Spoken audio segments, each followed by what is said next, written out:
Hi everyone, hope you all are doing well. It's been a while since I've last posted a video as I've been tied up with the house relocation work and also spending quality time with my family who have come to visit. But I'm back with another video and hope you all enjoy it. First I'll be sharing with you all a recipe for a sugar-free Ragi or Kurakkan or finger millet dark chocolate cake that I prepared for my mother who craves for such but also has type 2 diabetes. So this is a good recipe for those with diabetes and also toddlers who enjoys a bit of a sweet treat. Into a bowl I have added roasted ragi flour along with salt, baking powder, baking soda, cocoa powder, vanilla essence, Stevia, which is a 100% natural organic sweetener. Now for this, instead you can use other sugar substitutes like jaggery or brown sugar or even the normal white sugar.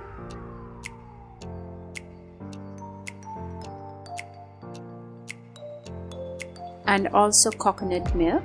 Now the milk that you use depends on your choice as well. You may use full cream, low fat, skimmed, almond or any other milk substitutes. To enhance the flavor, I have also added melted extra virgin coconut oil,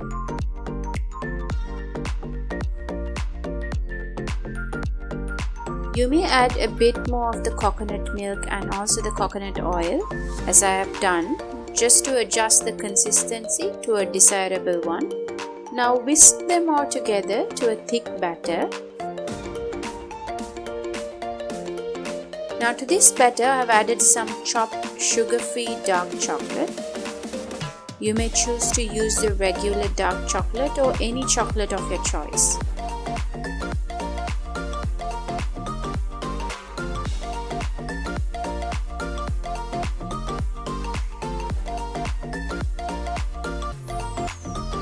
After folding them together, pour the batter into ramekins and top it with some more chopped sugar-free dark chocolates.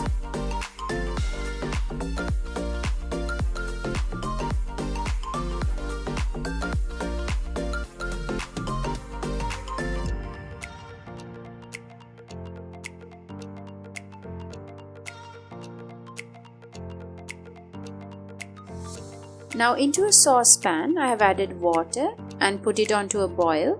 When it starts to boil, place paper towels onto it and then the ramekins on top. So we are steam cooking the cake for around 15 to 20 minutes. Once 20 minutes has passed, do the toothpick test and see if it comes out clean.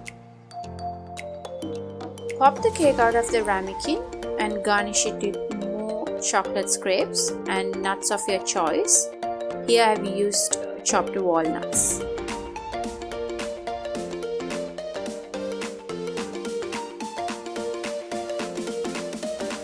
And there you go, sugar-free Ragi dark chocolate cake is ready.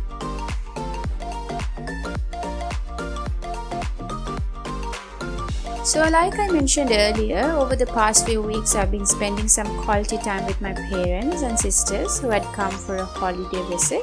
My mother had bought me some cooking utensils and food items from Sri Lanka that I love using and cooking with in preparing traditional food for my family. So these were some of the things I loved seeing my mother use when I was very little and always wanted to continue the same way. So I thought to share them with you all. So we have got the string hopper or idiyappam press and bamboo plates, idli and pittu steamers, traditional coconut shell spoons, hopper pans, cooking clay pots, clay teacups to make some tandoori chai,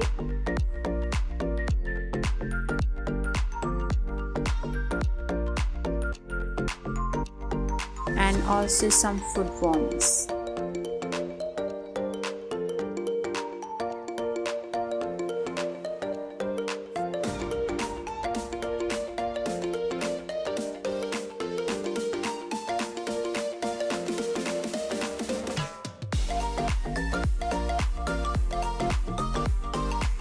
The food items my mother bought me was a whole lot of traditional Sri Lankan spices, Ceylon tea, some Turkish and Arabic coffee for my husband,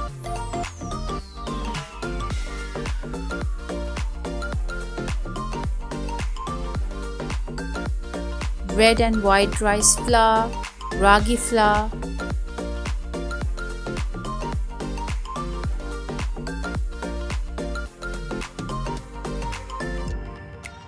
various nuts, then dried fruits and ajwa dates from Saudi Arabia.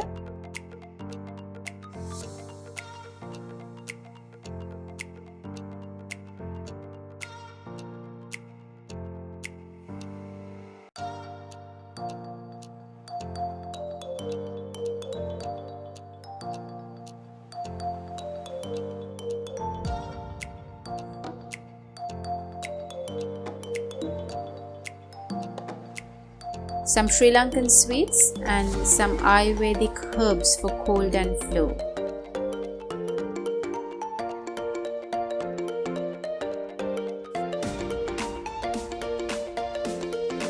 Some homemade fried breadfruit chips.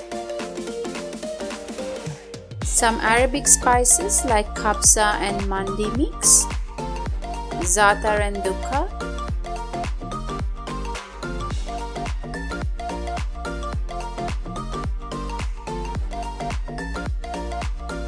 Some red rice, palm sugar flour that is good for desserts,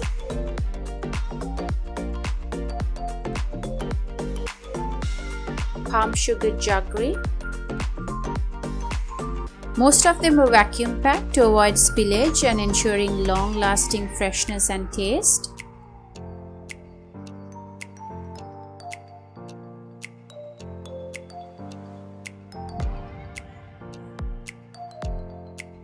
And yes, it did take some time to arrange and store them all, but eventually got them sorted with the help of mum, of course.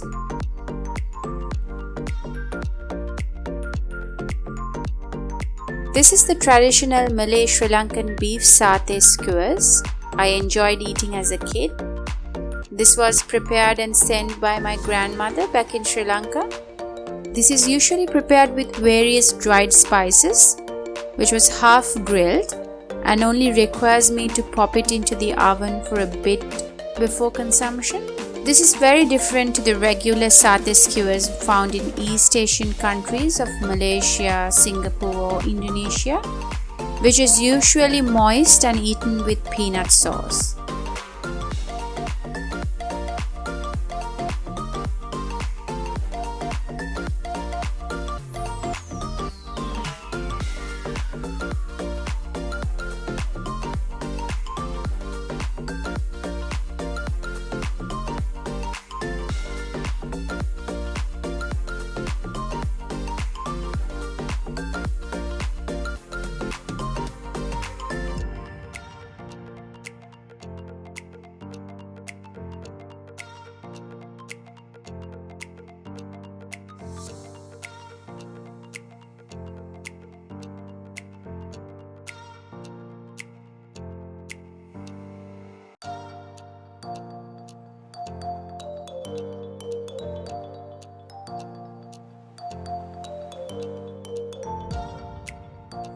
This is another of my favorite multi-fish sambal, prepared by my grandma's sister, prepared and sent all the way from Gampala in Sri Lanka.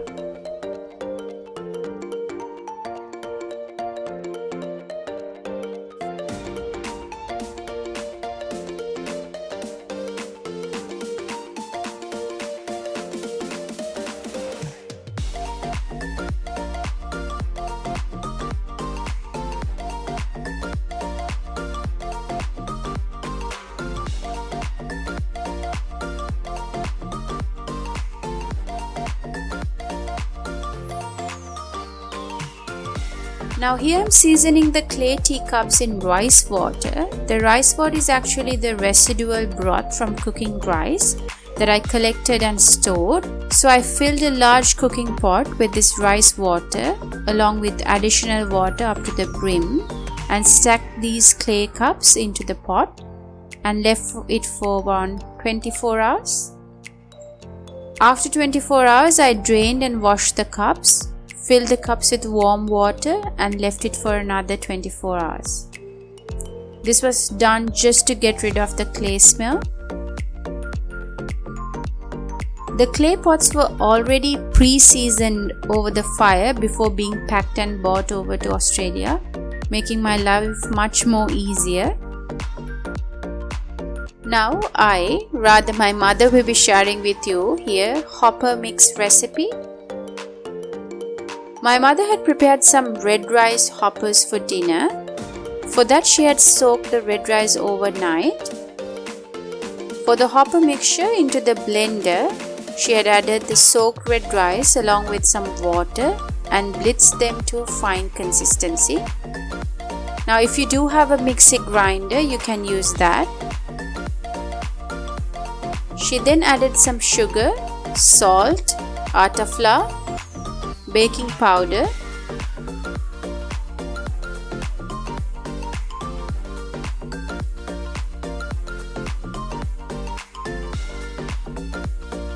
and coconut cream, and further blitz them together.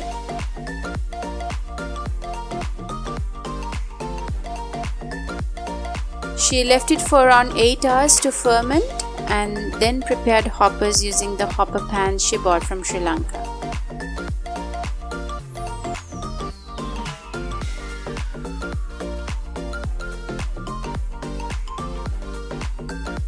I hope you all enjoyed watching this video. If you did, please hit the like button and do subscribe to my channel if you have not done so. Till I see you again, take care. Bye bye.